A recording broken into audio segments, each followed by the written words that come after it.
devais retenir qu'un mot, je crois que je choisirais celui de systémique. Parce que, alors déjà c'est un mot que j'aime bien, et puis je crois qu'il représente très bien notre projet. D'une part parce que c'est vraiment le positionnement qu'on a choisi pour l'association Scolavie, un positionnement qui n'est pas à côté du système, mais en renforcement, en soutien et en transformation de celui-ci. Et puis aussi parce que le sujet même de Scolavie, les compétences psychosociales, c'est un sujet qui est profondément systémique et qui va avoir un impact qui se diffuse sur beaucoup d'autres sujets dans la société. Alors pour moi, ce serait le mot professionnel, puisque dans le cadre de ses missions, Scolavie accompagne les professionnels pour qu'ils intègrent cette dimension psychosociale dans leur pratique et dans leur posture. Et pour cela, elle propose des dispositifs de formation, soit en présentiel, soit en distanciel, sur notre plateforme de formation en ligne gratuite. Alors les CPS sont devenus vraiment un enjeu national et stratégique majeur. On est vraiment dans un tournant dans les années 2020. C'est vraiment un tournant dans l'histoire des CPS en France. Et pourquoi? On a aujourd'hui une grande littérature scientifique qui nous permet vraiment de dire que les CPS sont une des déterminants majeurs de la santé, de la réussite et du bien-être. Et j'ajouterais qu'elles sont également un moyen de lutter très efficacement contre les inégalités, à la fois les inégalités sociales et les inégalités de genre.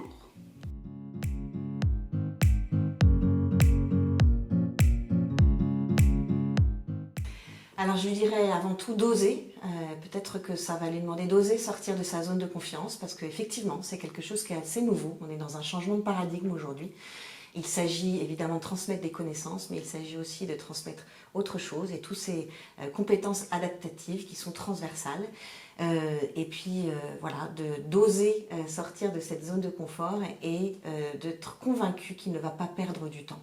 Et que quand il va laisser de l'espace à l'expression de ces compétences-là dans sa classe et dans l'établissement, ça va lui permettre vraiment de créer les conditions d'un climat de classe favorable aux apprentissages. Et moi je lui dirais, tu n'es pas seul. Je lui dirais, il y a d'autres profs qui comme toi hésitent, il y en a d'autres qui ont passé le pas et que tu peux rejoindre en fait toute cette communauté-là. Et puis qu'au-delà des profs et des collègues, il y a aussi des associations, il y a des groupes qui œuvrent autour et qui peuvent les soutenir dans leur pratique. Et évidemment, notamment parmi ces associations, il y a Scolavie.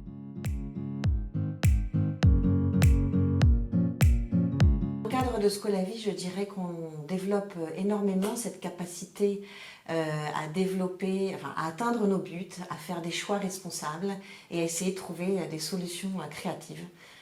Parce qu'aujourd'hui, le sujet des CPS en France, c'est quelque chose d'assez innovant. Et donc, il faut aussi, nous, oser sortir de notre zone de confort et proposer des choses qui sont nouvelles et qui vont plaire aux professionnels, qui vont ainsi pouvoir les transférer dans leur quotidien.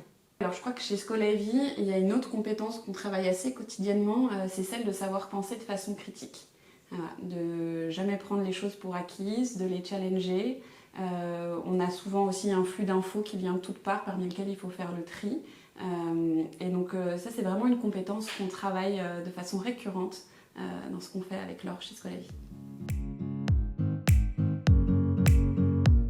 Alors moi j'ai envie de dire l'écoute empathique, parce que c'est une des composantes vraiment d'une posture favorable au développement des CPS, à la fois pour nous qui sommes formateurs au sein de l'association dans le cadre de nos formations, et on invite aussi tous les professionnels qu'on accompagne à grandir dans leur posture et à développer cette capacité d'écoute empathique qui est vraiment essentielle et au cœur de notre sujet. Et moi je crois que je choisirais la capacité à résoudre des problèmes de façon créative, qui est un truc qui est vraiment sacrément utile quand tu es entrepreneuse.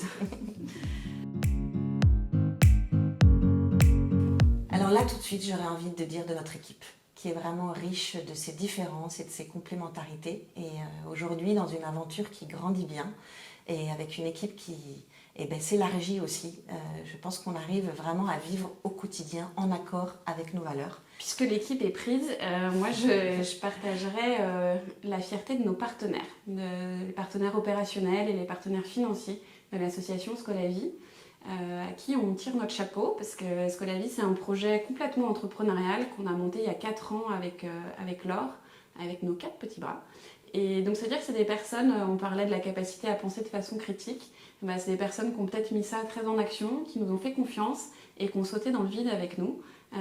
Donc, on les remercie beaucoup et je crois que c'est quelque chose dont on est très fiers.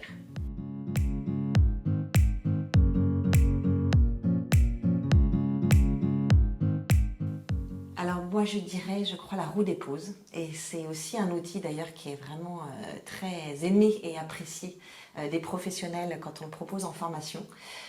Puisqu'on sait que voilà, notre niveau d'attention est assez fluctuant et que pour être efficace, il ne faut pas hésiter à faire des pauses pour remobiliser nos capacités attentionnelles et mieux revenir à ce qu'on fait. Donc on ne perd pas du temps quand on fait des pauses soi-même ou quand on en propose à nos élèves. Et je dois dire que moi, je m'implique et qu'on fait tourner aussi collectivement au sein de notre équipe cette roue des pauses, et puisqu'on sent que vraiment ça nous fait du bien. Donc vraiment, je vous invite à aller la télécharger sur le site. Il y en a un que j'utilise vraiment beaucoup dans le quotidien du boulot. En tout cas, c'est le questionnaire de Proust revisité à la sauce CPS et à la sauce Scolavi, qui est un outil qui permet de développer la connaissance de soi et la connaissance des autres notamment, et qui marche hyper bien en fait en animation de réunion, en brise-glace pour ouvrir les réunions, les rencontres entre des personnes qui ne se connaissent pas, qui peuvent venir de milieux professionnels différents. Et je suis assez étonnée du succès qu'il remporte. Et donc lui, je trouve qu'il fonctionne très bien avec tout le monde. Et en plus, comme je l'utilise beaucoup, et je pense que moi, petit à petit, ça m'aide aussi à travailler tout ça.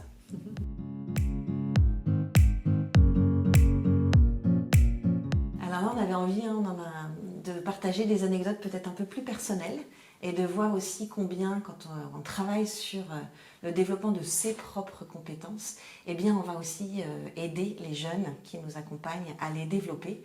Et en famille aussi, on voit bien combien ça rayonne.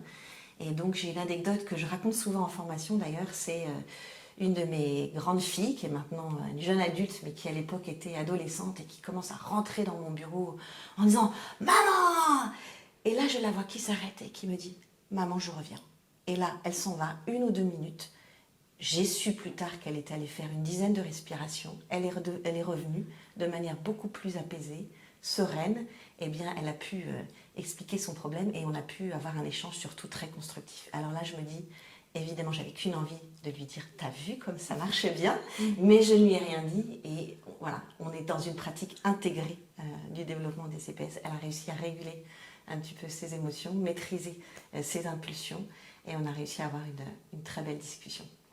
Et moi, c'est aussi une anecdote personnelle en tant que jeune maman. On parle souvent du fait que les CPS, c'est important de les développer dès le plus jeune âge, quand on peut, et notamment parce que plus elles vont pouvoir rentrer dans l'univers langagier des petits et dans leur univers cognitif assez rapidement, plus ils vont pouvoir s'emparer du sujet et puis développer ces compétences-là au fur et à mesure. Et mes enfants ont moins de 3 ans, donc on est vraiment dans cette première étape. Mais il se trouve que mon fils est né à 3 ans, donc il est rentré en petite section de maternelle il y a quelques semaines. Et le matin, quand je le pose dans la classe, je trouve ça trop mignon parce qu'il me dit « Maman, ce soir, je te raconte ce que j'ai mangé, ce que j'ai fait dans la journée et mes émotions. » Voilà. Donc je me dis que c'est peut-être pas trop mal parti pour la première marche. Voilà. Moi, ça m'a aidé un peu pour tout.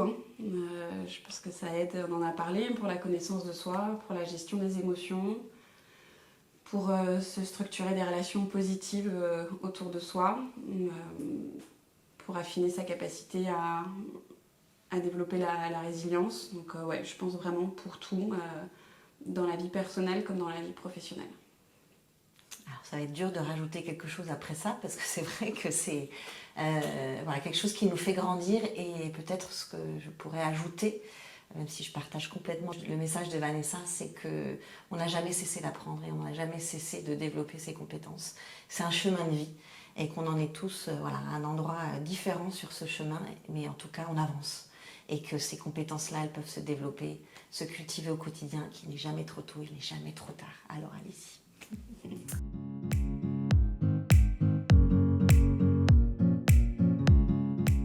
Je pense que ça rejoint ce que je viens de dire sur le ça aide surtout. Je pense que ça, moi en tout cas personnellement, ça m'a aidé à me renforcer face à ces vulnérabilités, vraiment presque voilà, à me muscler face aux situations de stress, d'angoisse ou d'autres choses. Ça permet vraiment de développer des compétences qui nous aident à tenir bon quand la vie est un peu plus difficile, ou effectivement à avoir des endroits qui sont peut-être un peu plus compliqués chez nous, et puis comment traverser l'existence avec un peu plus de douceur au vu de tout ça.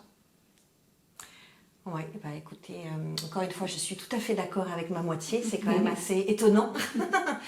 Non, je dirais qu'on est vraiment avec le sujet des CPS, c'est ça, au carrefour entre la prévention et la promotion de la santé. Et l'idée, c'est de travailler un petit peu toutes ces compétences-là en amont pour que le jour où une difficulté survienne, un défi, et on en a tous à relever au quotidien, on a la vulnérabilité, on sait, on a tous des moments où on traverse des fragilités. Et le fait d'avoir dans son sac à dos des ressources qu'on peut aller mobiliser quand justement la situation le demande et elle est difficile, eh bien c'est beaucoup plus facile.